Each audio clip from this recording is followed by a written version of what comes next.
A young mother of two vanishes without a trace. No warning, no goodbye, no sign of where she went. Her husband, a veteran police officer, insists she ran away with another man. But those who knew her, they don't believe it. They can't believe it, because Stacy Peterson had everything to live for. She was just 23 years old, a devoted mother, a nursing student with dreams of building a future for her children. She was planning her life, not running from it.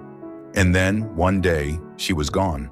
Her phone silent, her car abandoned, her children left behind. And the man who was supposed to love and protect her, he didn't seem concerned. He didn't search for her. He didn't grieve. Instead, he smiled for the cameras and told the world the same story again and again. She left. She called me. She's gone. But there was no proof. No one ever heard Stacy's voice again. No one saw her leave. No airport records, no bus tickets, nothing. Just Drew Peterson's word. And as the days passed, a different story started to emerge. One of fear, one of control, one of a man who had been accused before. Because Stacy wasn't the first woman in Drew Peterson's life to meet a tragic fate. 3 years earlier, his third wife, Kathleen Savio, was found dead in her bathtub. At the time, it was ruled an accident, a slip, a fall, a tragedy. But now, people were starting to ask questions because Kathleen had told people she was afraid. She had written letters, made calls, begged for help.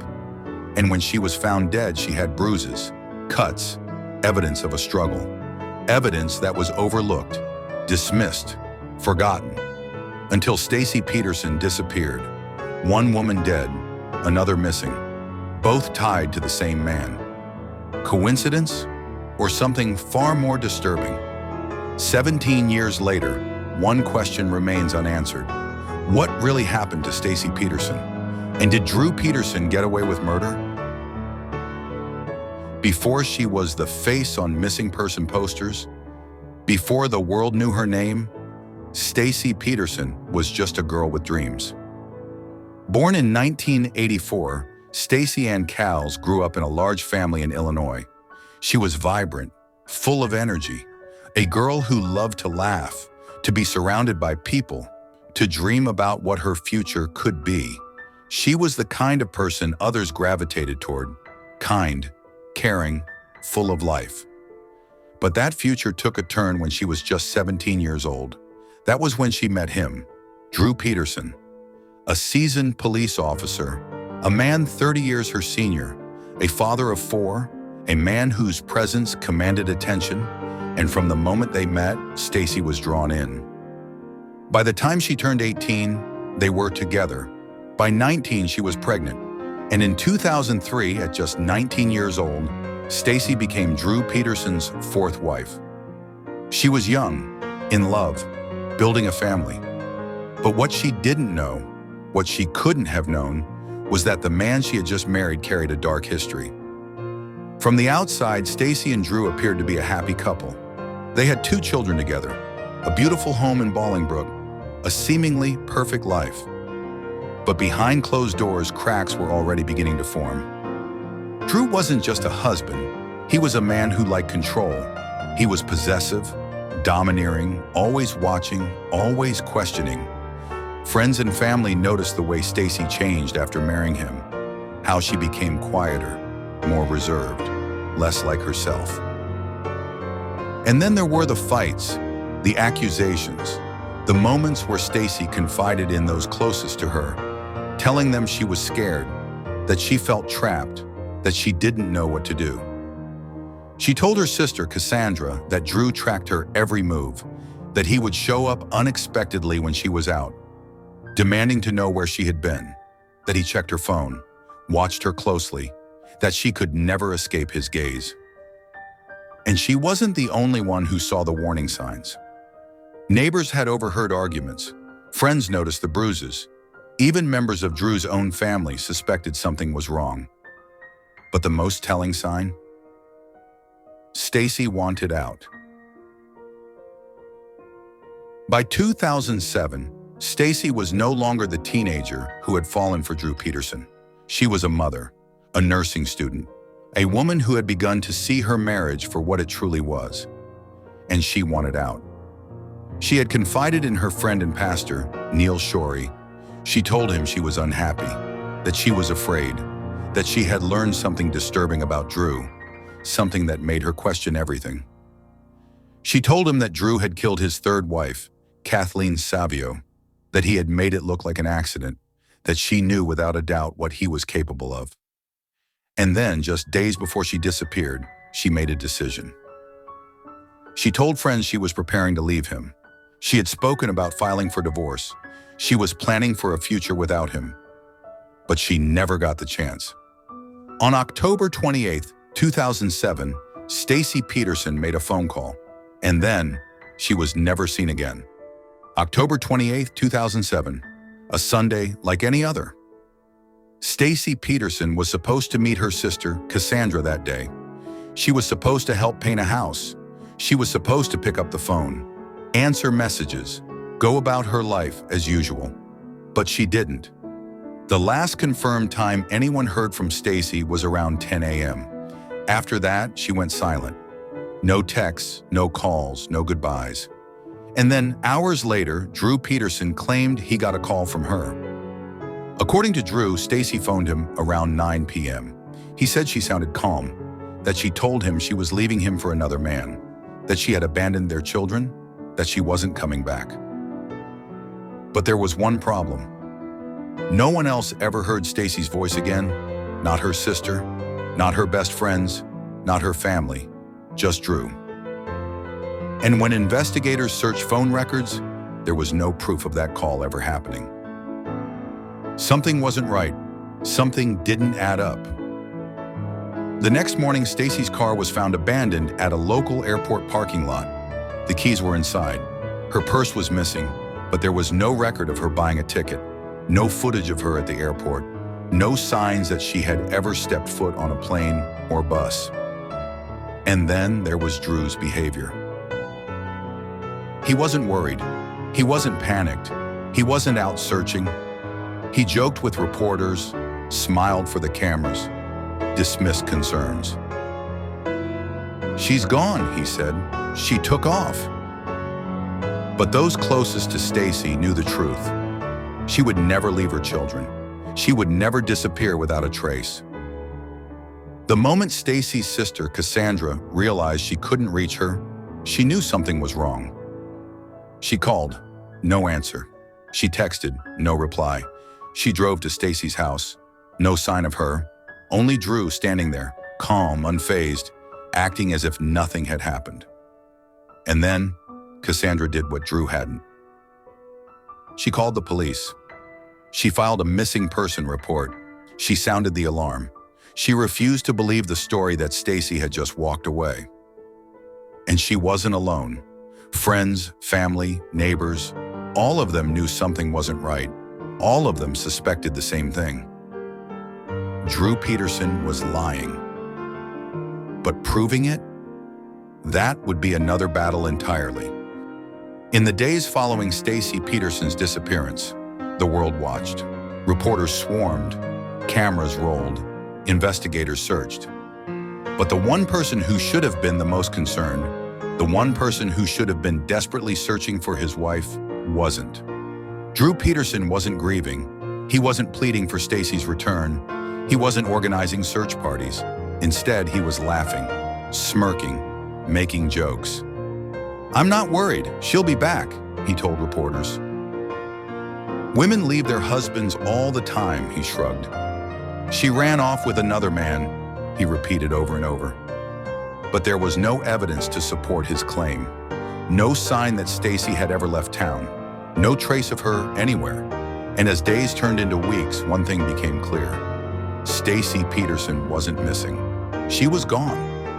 And the man at the center of it all, the man who had everything to lose, Drew Peterson. But Stacy wasn't the only woman who had suffered in Drew Peterson's world. 3 years earlier, in 2004, his third wife, Kathleen Savio, was found dead in her bathtub. At the time, authorities called it an accident, a slip, a fall, a tragic but simple end. But now, with Stacy missing, the story no longer made sense. Kathleen had been terrified of Drew. She had told family, friends, even the courts that he was dangerous. She had written letters, filed police reports, begged for protection. "If I die," she had written, "it wasn't an accident." And when her body was exhumed for a second autopsy, the truth came out. Kathleen Savio didn't drown. She didn't slip. She was murdered. Her death, once ruled an accident, was officially changed to homicide. And suddenly, Drew Peterson wasn't just a man with a missing wife. He was a man with a dead one, too. Investigators knew they had to act, but knowing and proving are two very different things. Drew was careful.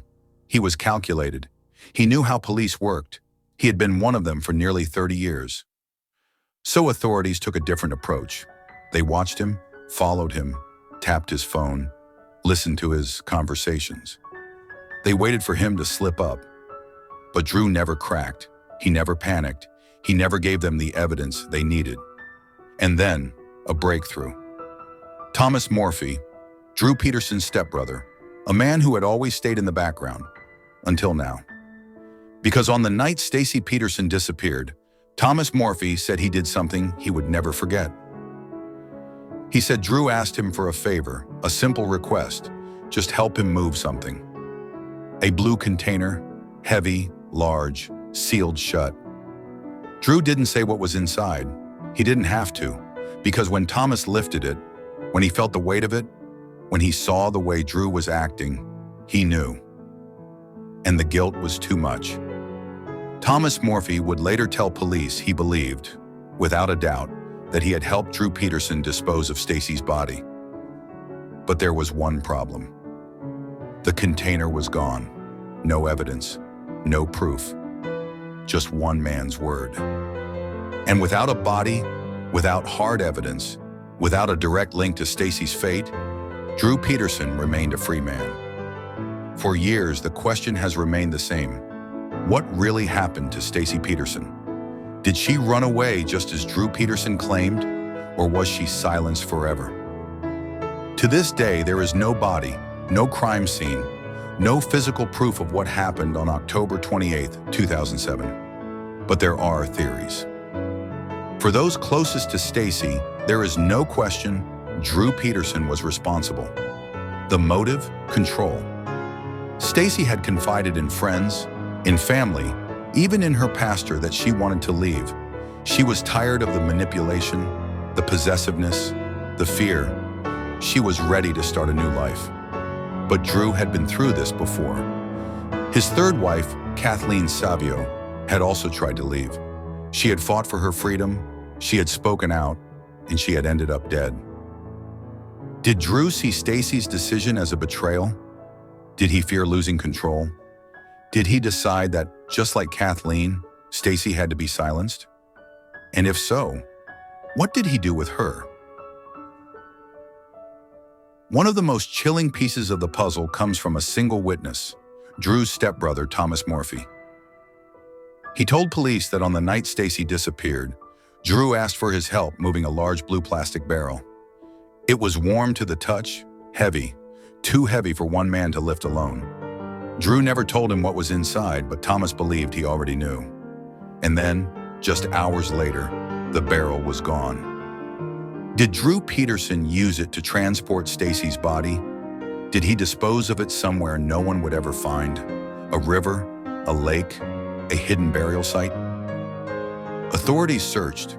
They dragged bodies of water. They scoured landfills.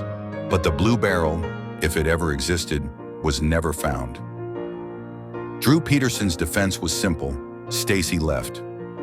She had run away with another man, leaving behind her home, her family, and, most shockingly, her children.